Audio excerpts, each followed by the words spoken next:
नमस्कार. फक्त योजना या यूट्यूब चॅनलवर मी ओंकार तुमचं स्वागत करतो. तर दिवसभरामध्ये संपूर्ण महत्त्वाचे जे शासन निर्णय जे आर प्रसिद्ध होतात, तर या संदर्भात संपूर्ण माहिती आपल्या चॅनलवर दिली जाते.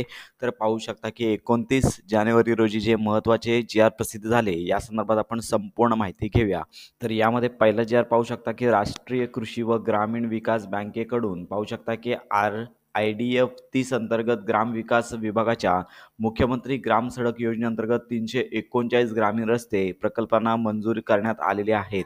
आणि लक्षात घ्या की या संदर्भातलं कर्ज देखील स्वीकृती करता हे परिपत्रक प्रसिद्ध करण्यात आलेलं आहे. तर या परिपत्रकामध्ये सगळ्यात महत्त्वाची बाब म्हणजे जे 339 ग्रामीण रस्ते प्रकल्प मंजूर करण्यात आलेले आहेत, तर त्यांची यादी देखील देण्यात आलेली आहे. खाली जी आरमध्ये पाहू शकता की प्रत्येक जिल्ह्यानुसार कोणकोणत्या रस्त्यांचा यामध्ये समावेश आहे, किती मंजुरी मिळालेली आहे, अशी संपूर्ण माहिती या जी आरमध्ये देण्यात आलेली आहे. तर असा हा महत्त्वपूर्ण जी आर आहे. त्यानंतर पुढचा महत्त्वाचा जी आर पाहू शकता की सामाजिक व शैक्षणिकदृष्ट्या मागास प्रवर्गातील SEBC विद्यार्थ्यांसाठी असलेली शिक्षण शुल्क व परीक्षा शुल्क प्रतिपूर्ती योजनेकरता नॉन क्रिमिलियर प्रमाणपत्र बंधनकारक करण्याकरताचं जे आर प्रसिद्ध करण्यात आलेलं आहे. तर इंजिनिअरिंग असेल किंवा मेडिकल असेल, तर यासाठी विद्यार्थ्यांना शिष्यवृत्ती दिली जाते. तर विद्यार्थ्यांना शिष्यवृत्ती मिळण्याकरता उत्पन्नाचं जे प्रमाणपत्र आहे, तर लक्षात घ्या की OBC किंवा इतर विशेष मागास प्रवर्गातील विद्यार्थ्यांना